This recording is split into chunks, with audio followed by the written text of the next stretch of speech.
What's up, banana bunch? Bunch? Bunch?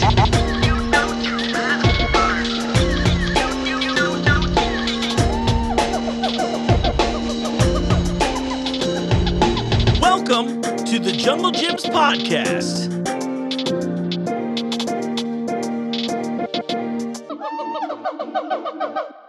What's up, Banana Bunch? You know what time it is. It's time for another episode of the Junglejims podcast. I'm your host, Mark. Welcome to the show. As always, thank you to everybody who's tuning in and listening. Thanks for joining us here. And if you're listening on an audio platform, I appreciate you, but I would love if you join me on YouTube.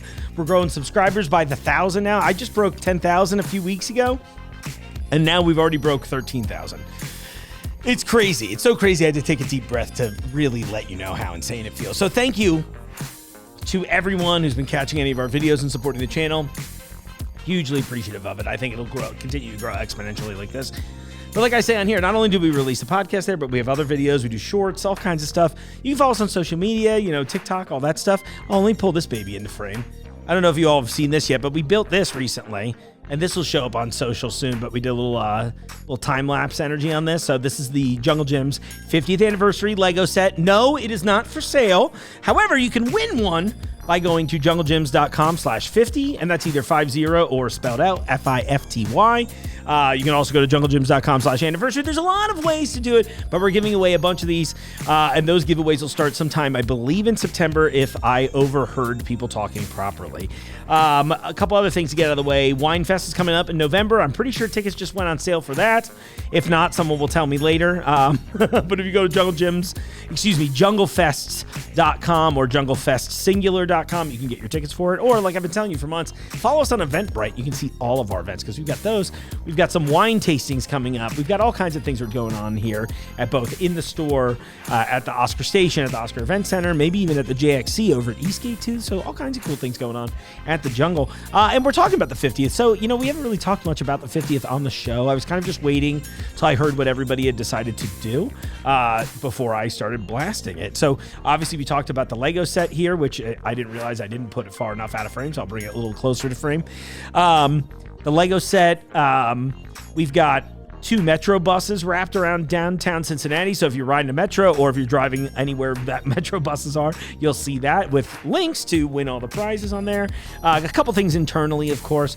Amongst others, we did the fruit stand beer that we talked about a few months ago. That's still available in stores. That's a limited item. So when that runs out, as I understand it, I think that's it forever. It's really good. It's really refreshing. It's a fruited wheat ale. And if you're one of those people who goes, I don't like fruity beers. Well, good news. This is not super fruity. It's a really nice balanced one. Honestly, as somebody who doesn't even drink that much beer anymore, I found it to be incredibly refreshing. And I will also let you know, they pay me to be honest. So if I didn't like it, I would have just stopped at it's available. That's a good tell for the future. So check that out, all that stuff. This one I captured. This was not an episode I thought I was going to release this week, but I just thought this was, it just hit. Every so often you have those interviews where you meet someone. So I met these gentlemen from Huron. They came out of Canada, so they work on our print ads. You see those all the time. We came in, we did a big tour, spent the afternoon with Jungle, all kinds of fun stuff. And look, I'm sure if you've watched the show more than once, I think you will probably at least appreciate my mentality and goal here, which is I want to inspire people to be creative, adventurous, but I also think that I want to inspire people to do that in an entrepreneurial sense, right? You work for someone like Jungle, who's a guy that's taken plenty of risks in his career, always taking a wild swing, building new rides every season at our theme park here. And I love meeting other people that share those same stories. And I think Chris was just a wealth of knowledge talking about the print ads, the changes around digital media and its both popularity and quick rise, to also what I think you'll hear he and I talk about, a bit of a plateau on the digital side as people are starting to crave physical media again, right? We talk about records, we talk about all kinds of stuff. I talk about his story. He gives a lot of great advice for other similar-minded people, and I just thought this was a great episode. And this happens all the time here. I talked about it, I think, last episode with High Nine, where Franz and I just kind of were hanging out, and I was like, you know what? Let's just record this for a few minutes. And so when everyone from Huron came in and they were like, we'd love to see the podcast studio, we joked in advance. We're like, well, you know what? Yeah, let's just set up the mics and see what happens. And if it's terrible, we won't do anything. But if it's great, we'll do something. And you know me, I'm pretty optimistic and hopeful for the most part. And I think a lot of these things have merit. So even if they're short episodes, it's great. And we were like, yeah, let's just do 10 minutes and see what happens. Well, 30 minutes later, we have a whole episode. So I just, I thought this was a good time to kind of kick off some of the 50th anniversary celebrations around the show, especially as we're nearing 200 episodes of the Jungle Gyms podcast. That's crazy. That's a lot of podcasts. Think about how many hours that is. Think about how many evil people have trained AI on my voice now, and then know how badly that's probably affected my life. But no, all jokes aside, it's a fascinating thing. I really like the conversation, and it's very important to me to capture a lot of these people that have been, for example, obviously it's our 50th anniversary. It's Huron's 34th. So, I mean, these are people who have been in business a long time. They've seen so many changes and trends and ideas come out of nowhere and be successful, and ideas come out of nowhere and be complete flops. And there's so much you can learn from these people, and I think it's always, I don't know, it's not necessarily my job to do this, but I do think this is important both for the company and for people watching the show, where it's like, I want to give up the game. And I want people that are watching this, a topic of conversation that came up today during lunch was that there's lacking hope for young people. And I get it. I'm not saying you're 100% wrong in this, because, hope is hard to come by. But I like talking with some of these people who have, sure, he's not in my age demographic, but he's been around. He's seen these things. He's seen the world change a billion times. And I think that there's some form of hope that we can grab from these conversations. And that was really why I liked it and why I was in such a rush to put this all out. I'm literally scrambling at the last minute. I have to shoot my intro right now before I don't get this done in time for release. So on that, I'm going to stop yapping. I'm going to turn it over to Chris, and let's learn about everything you never thought you would learn. You've been asking for behind the scenes grocery stuff for a while, and I have 100 episodes of that. You can watch those. This is another part of the behind the scenes I think is incredibly important. So let's turn it over here. They drove 6 hours to do this. How crazy is that? Not crazy at all to me. All right, Chris, tell them why you're in my office. My name is Chris Cook. I own Huron Web Printing and Graphics, along with my wife, Lisa. And we print grocery flyers, retail inserts, and 45 weekly and monthly publications every week. Amazing. And we're located in Wyoming, Ontario, Canada, which is a small village of 2,000 population, 20 kilometers, 12 miles to the east of Sarnia, Ontario, which is a city of 73,000 people, and is basically oil refineries and chemical plants. Oh, wow. Okay. And we print for grocers and retail outlets in 5 states, province of Ontario, and it's worked out.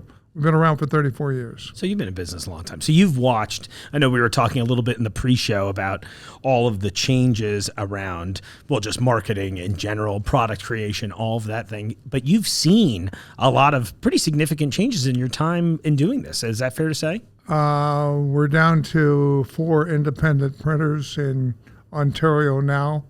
I think 3 in Michigan. When I started 34 years ago, there were 20 printing plants in Ontario. And now we're in a position where we don't have much competition. There's been attrition, consolidation, and that has been continuing.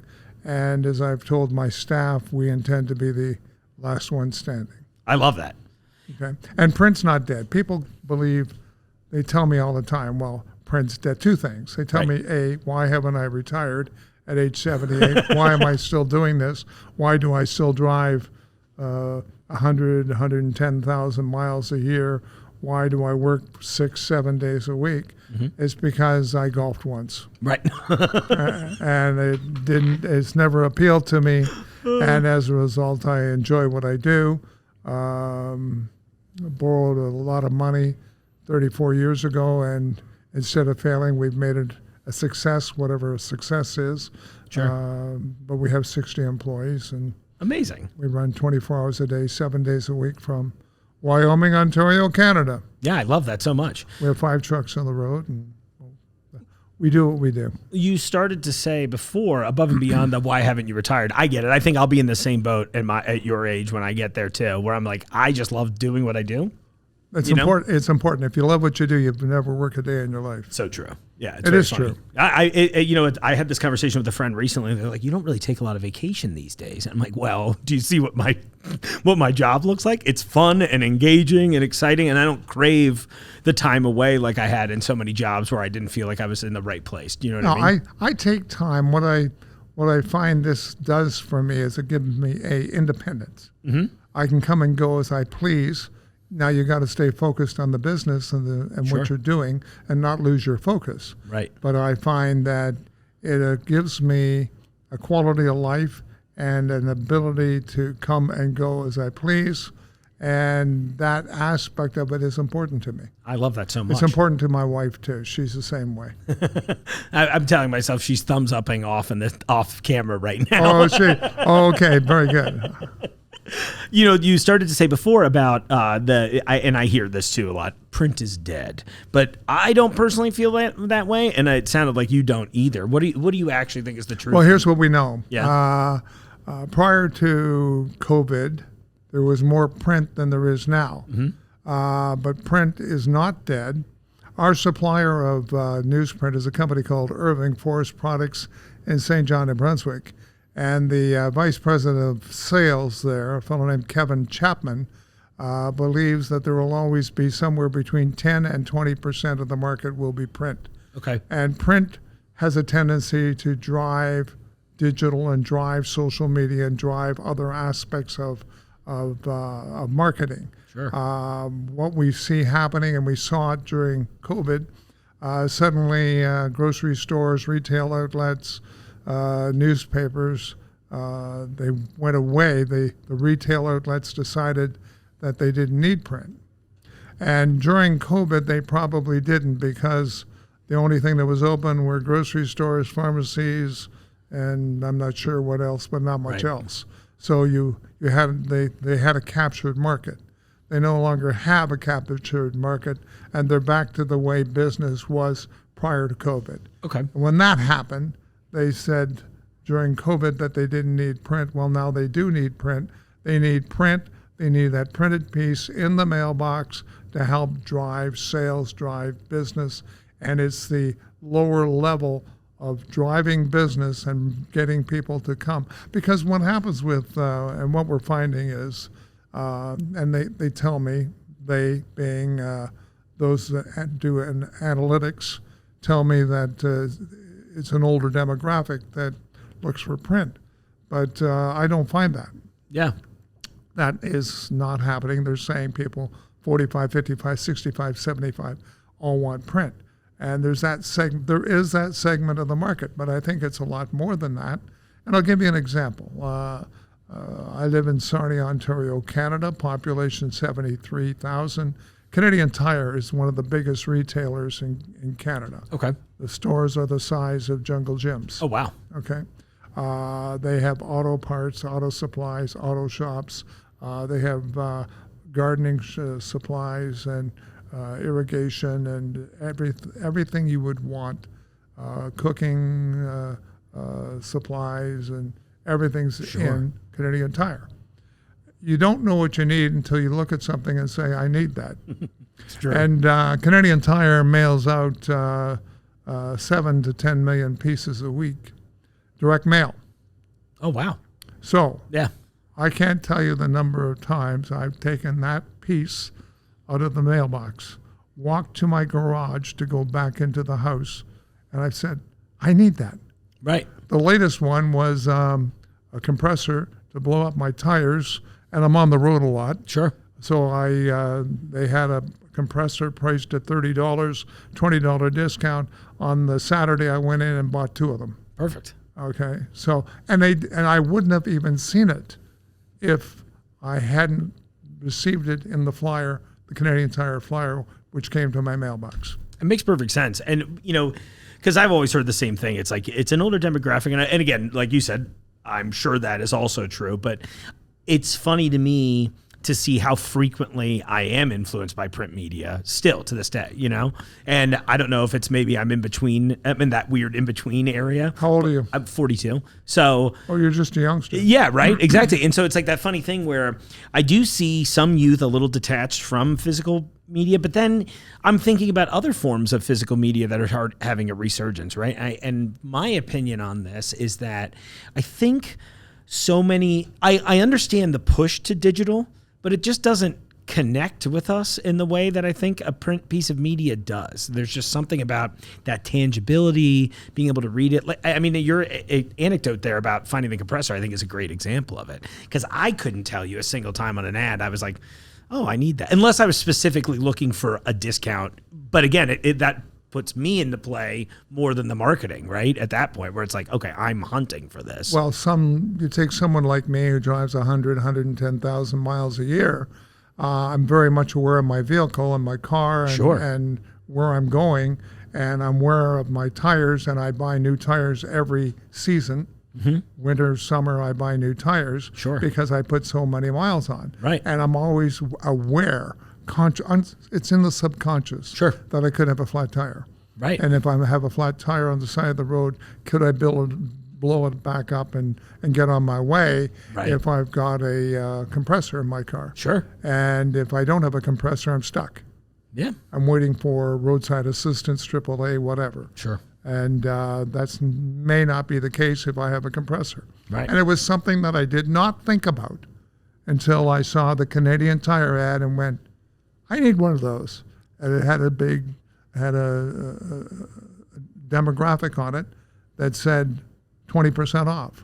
I love it. And I bought it. Yeah, of course. Not only did I buy one, I bought one for my wife. Yeah, and now everybody said you're a little extra safe. You're prepared, if nothing else. Sure.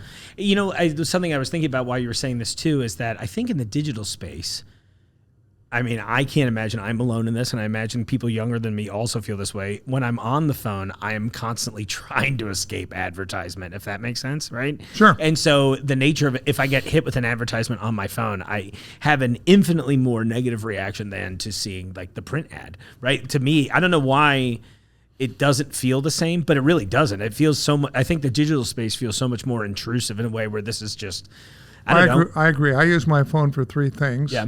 And it's at my advanced age, it's texting, Yep. email, and golly gee, I use it as a phone. Right. Amazing. That is crazy. Okay. What were you thinking? What was I thinking? I use my phone as a phone. Okay. Now, periodically, I'll look something up. Sure. I'm not on social media. You won't find me on social media. But if there's a specific product I want, I'll look up. I drive a BMW. I have a BMW app. Mm-hmm. I can look it up. I can see the progress, cool. where my car is, and how the tires are, and how much fuel's in it, and what have you. So I use it for that. But at the same time, unless I'm looking for a specific product, I don't sit around on social media watching. Right. It's of zero interest to me. Sure. I use digital media. Internet for purchases if I have a specific product. Unless you're Canadian Tire and send it to me by print, it's in there. Right, exactly. And which I prefer because I probably wouldn't have dialed up the Canadian Tire ad that week to look for a compressor because I never thought about it. Exactly. Yeah, just it tickles your brain in a different way. I don't know how best to say it, but I've been thinking about this a lot lately. Friesens out of just south of Winnipeg, Manitoba, is one of the largest book printers in Canada, as well as North America. And Friesens has had a resurgence of business in the last 10 years because everyone was going to ebooks. Remember? Right. Yeah. That was the latest craze. Well, now most people prefer paper, the ability to read it, the feel of it. Yeah. It's tangible. Yeah, absolutely. And as a result of that, ebooks I find are, at least this is my opinion, but then again, mine is a older, more senior opinion. Books are being read, and Friesens is capturing that market again. There's a resurgence. And I think, I think that's what's going to happen with a lot of the internet and digital, Right. there's a lifespan to it. And I think we're seeing that with Facebook and some of the other. Absolutely. It's starting to wane. Right. I'm noticing it with, like, I joke all the time that I always keep like a couple of 25-year-olds around because I just want to make sure. I'm like, what am I missing out in popular culture? What are some Probably things? nothing. And it's funny, the more time goes on. Like 10 years ago when I made that joke, I was like, okay, I really need you. Now they're a little over it all, right? Like they're just kind of, I don't really know how I feel about social media. I don't know how I feel about these things. I kind of love that, right? And going into the physical media space, I'm seeing it, in my opinion, positively affect a lot of other art forms. I mean, I've been watching vinyl come back to life. Oh. And I think that's a great example because I used to make this argument all the time where when streaming music first came out, I wasn't very interested in it. I was a very late adopter to it. Now I get it because of the convenience. But it was one of those things that I found that we stopped engaging with the art form in its way. And I kind of think that might be a somewhat similar thing with ebooks where, again, reading it on a page, that's great. On a display, rather, that's great. But now I'm finding that I'm using way less of that and reading physical printed copies again. You speak about vinyl. My son has an entire vinyl collection. Yeah. And a high-end recorder. Yeah, isn't that amazing? Or player? Player, yeah.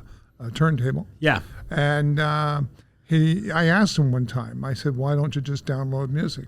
He said, because I can go over to my collection. It's all categorized. I can pull out what I want to hear, and I can put it on the turntable and play it, and the sound quality is as good, if not better. I agree with that, too. And so that's one example. That's my 47-year-old son. Yeah. And in his office, he used to work at the University of Western Ontario in London, Ontario. And in his office, he had his entire record collection. And he had a variety of music, classical, rock, whatever. Sure. All varieties of music. Yeah. And he could pull out what he wanted to enjoy, and based on his mood and the time of day. Right. To me, there's something about, in all of these forms, about deliberately engaging with the art itself, right? And so, like, choosing to read a book, it's like this thing where I'm going to stop everything I'm doing and I'm going to focus on this one thing. Right. And I feel like music is a great example of that, though, where an argument I always make is that, sure, I could download it, I could stream it, or I could deliberately engage with an album very specifically. Sure, he knows his collection. He knows Exactly. exactly where it is. He knows what he wants to hear at that time, and he's constantly adding to it. Right. And I said to him, why are you doing that? Because I like the sound quality and I like the control. And I feel like that's a great example, and really a lot of these. I mean, I consider print media an art form too. It's to me, it's the same thing. I have 18 artists. Yeah, graphics people. That's awesome. Okay. Yeah. And we have a very large library of digital photos because we need the digital photos to build the grocery ads or the retail ads. And so they're very artistic. If you take a look at junglejims ad, it's really well done. And I think I mentioned that to Jungle today. I took a look at this week's ad, and right on page 1 is cod loins. I looked at the picture, and the picture looks delicious. It's from our library. It made me want to buy it, and I didn't care about the price. Right. Yeah, you're focusing on that. Well, the price is not important, but the price is important. But if you like what you see and you look at that and you're thinking, I can cook that, I can have that, it'll taste great, it's fresh, it's great, and I will buy it providing the price is fair and reasonable. I love that. Yeah, beautifully said. Sure. It's fun. It's been interesting. I do beautifully said things every once in a while. I'm glad I've captured one today. We hit the quota. We're good. I'm like, all right, well, thanks for your time. No. I mean, this is a family-owned business, obviously. You've been doing this for, you said 34 years, right? 34 years. What have been some of the biggest hurdles in that time for you as far as things that you've had to navigate or change, or maybe things that you even wanted to do differently? I think one of the things that we've had, we used to be a cold set printer. Okay. A cold set meaning on newsprint. Okay. Okay. In the late beyond 2008, 9, 10, 11, we printed with UV ink. Oh, okay. Okay. It gave a similar look to heat set printing. Okay. Because if you look at Jungle's flyer, everything pops out. Right. Okay. Very colorful, vibrant. Sure. We didn't do that. We didn't make that transition. And it became apparent to me in 2011 we broke even. In 2012, I made the decision to put a heat set printing plant in, and I spent $5 million. Oh, wow. And I bought 3 Magnum presses because I discovered that I could go from UV ink at $150,000 a month down to $40,000 a month using heat set inks, which sold for the same price as cold set inks. Oh, wow, and so yeah. I spent $5 million on the heat set printing plant, and it changed the whole dynamic of the company because now we use the heat set printing plant to make covers for magazines. Oh, and we amazing. print, and we use the cold set to print the insides or the guts of the magazine. There was that, but it also allowed me to compete with the bigger printers, the larger printers, the Quad Graphics, the Transcontinentals in Canada, and so it put us on equal footing. But it cost me $5 million, and the same year I lost $635,000. So, but the message was, if you asked me about one of the challenges, that was one of the challenges. Sure. And we spent the money, we rolled the dice, and it worked, and it paid off. And now we're in a very, very good spot. See, I love that. And it sounds like one of my favorite things about talking to people like yourself that have been in business for a long time is how frequently some of these ideas are big picture ones, right? Like you mentioned, you're like, I lost money that first year, but I'm assuming that was not a long-term loss, Second year right? I made $200,000, and I went on from there. Exactly. And so that feels like a piece of advice that I think more people could latch onto as well, where, I mean, it may not always be the, It's taking the gamble. Yeah. Okay, in business, you have a tendency to get a gut feel. I'm sure Jungle is the same way. Absolutely. Okay, Jim is the same way. He has a feel for the business, and he gets to a certain point. And I heard Zach in the tour that he gave us, there are changes and ideas he's got, but he has gut feel about how certain products will sell. Right. And I was the same way I had a gut feel if I could get the heat set printing, I could make the business a success again. And so I made the expenditure, rolled the dice. The other thing that happened was, since then, 2016, I had a U.S. competitor down in this marketplace. Yeah. Miami, this area is called? We're in Fairfield now, but you were mentioning Miamisburg. And Miamisburg. Okay, yeah, so a little north of us, but not too far. This was Fairburn, Ohio. Okay. And that printer went bankrupt, and we acquired the assets. And during that acquisition, we also hired a very good salesperson named Dick Johnston, who still works for us. And after that, we bought a printing company in 2018 near Windsor, Ontario. Okay. And then we've watched in 2017, a competitor went bankrupt. And then we've done a lot of acquisitions that have occurred as a result of bankruptcies and opportunities. Right. And it's allowed us to continue on and be a thriving business. I love that. Would you have any advice for any entrepreneurs out there? I know maybe, that's just somewhat broad that you would pass on to another generation of people that are listening to this even. Don't do what I do. I think Jungle's said the exact same thing on the show. Don't do it. Everyone thinks business is easy. Over 34 years, I can tell you there have been ups and downs. But I think that if you're passionate about your product, if you got something you're passionate about, latch onto it. Right. If you think you can make a living do it, that's even more rewarding. But be passionate about what you want to do, and if you have a product or a service or whatever, take the risk, take the gamble. The worst risk you've got is doing nothing. You do nothing, you accomplish nothing, nothing happens. Right. You take a risk, you have an opportunity. And my advice would be to analyze your market, analyze your product, make a decision on what you're going to do, and take the risk, take the gamble. I love that. Because if you don't take the gamble, you've got nothing. Think about a speaker I saw when I was in high school. And I've thought about this my whole life since seeing this, where he said almost exactly what you did, which is like, in action, you always are at no, right? And the only way you move away from no is taking a swing at something, because if you just stay there, like you said, inaction's the worst thing you can do. So by moving it all, it creates an opportunity for you to potentially succeed, or worst case, you were already at no. So there's really no loss there outside of not taking a potential opportunity. Well, I'm in a comfortable stage in my life. I think Jungle's in a comfortable stage in his life. Yeah. And you take a look at his accomplishments and what he's done. We haven't accomplished what he's done. I mean, look at the size of this business. That's crazy. It's phenomenal. And he deserves a lot of credit for what he's done.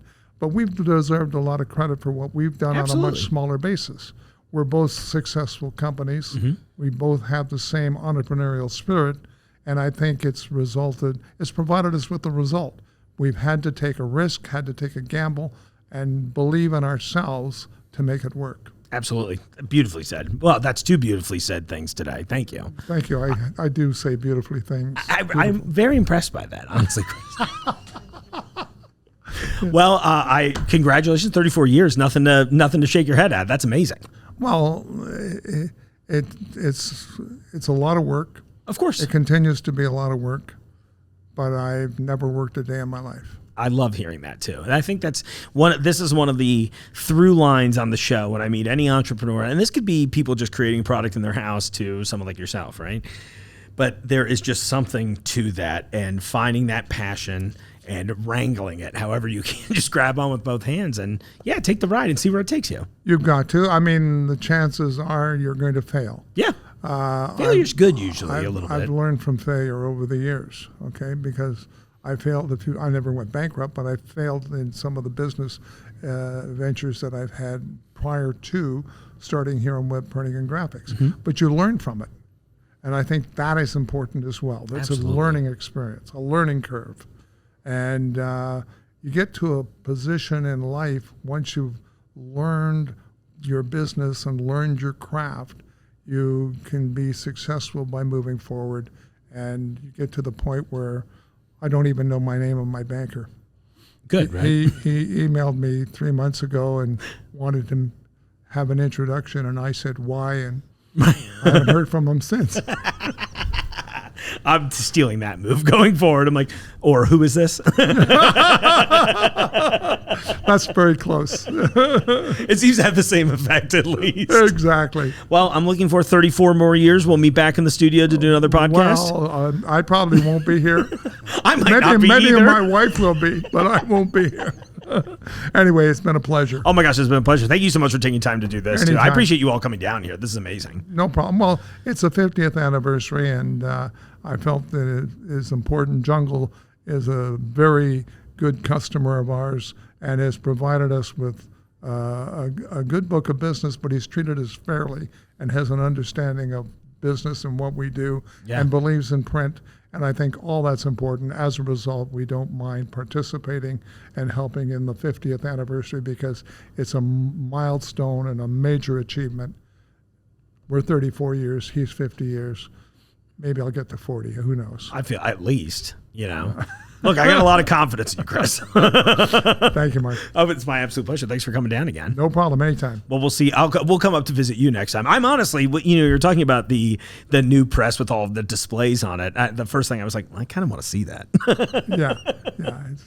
It's got 3 or 4 screens. It's way beyond my pay grade. Sure. Okay. Perfect. Well, you said earlier you hire smart people around you to make you look good, right? I only know how to do three things: sell, read a financial statement, sign checks. Beyond that, I'm as dumb as a bag of hammers. You're in good company in this room.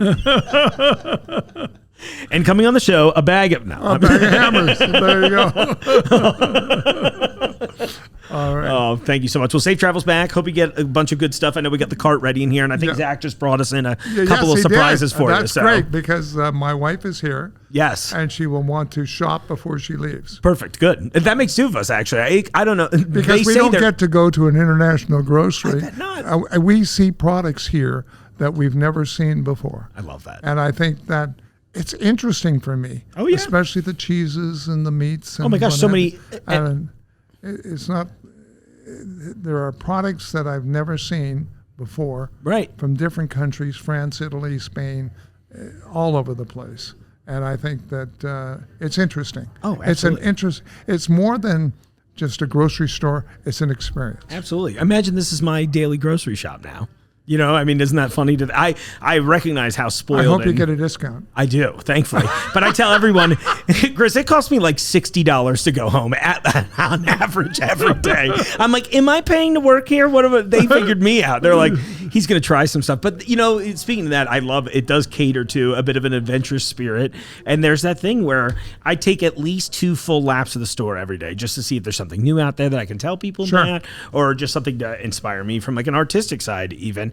And every day I find something new that I'm like, oh, I'm going to have to find a space for this in my refrigerator. Sure. You know what I mean? Every day. But it's so exciting. And so I love hearing that from people that travel in too, because I can't tell, you know, I know this is a great place, but I'm like, how am I too spoiled by it? We were here by 10:30, and we were still shopping at about 11 o'clock, 11:30. Okay, and it was interesting. We came in. She said, "Are you going to get a cart?" And I said, "Okay, fine, we'll get a cart." And the next thing you know, we've got a full cart and 3 bags, and we're going to do some more shopping. Yeah, exactly. Perishables first, cold and frozen later. There you go. I know the drill. Absolutely. Yeah. Thank you so much. Chris, my absolute pleasure. Appreciate it. Of course. Thank you so much for coming in here. I appreciate problem. that. All right. Anytime. We'll call it on that.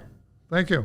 Thank you all so much for tuning into the show today. I appreciate it. Like I said at the top of the hour, thank you for listening along. Thanks for watching on YouTube. Thank you for supporting us. I love seeing the subscriber count grow by day. It's amazing. What a fun gig, right? You know, I get it. I'd be jealous of me too. And you should be. All right. Well, I've still got some fun ones in the can. You know, I've been threatening to put out our Soda Seekers Team Supernova, our Soda Influencer episode where we tried a bunch of products that have still not hit shelves. That's coming up soon. I've got an interesting one about FODMAP diets. And I, unfortunately, in this moment, I forget exactly what the acronym stands for. But for people with food allergies and more, it's a really interesting conversation with a gentleman named Mark Dirksing, as well as a friend of mine, Justin Dean, who runs Lost Bridge Beverage, Carriage House Farms. They do all kinds of cool stuff, and they're working on an event for people with intense food allergies, amongst other things. And they talk about the things they find at Jungle Gyms. It's going to be a great episode. So stay tuned. I got to figure out something cool to do for the 200th episode. If you have an idea, podcast@junglejims.com. But in the meantime, I'll see you out there in the aisles. The Jungle Gyms podcast is recorded in the WJJI studio inside Jungle Gyms International Market in Fairfield, Ohio. The Jungle Gyms podcast is produced and hosted by Mark Borison.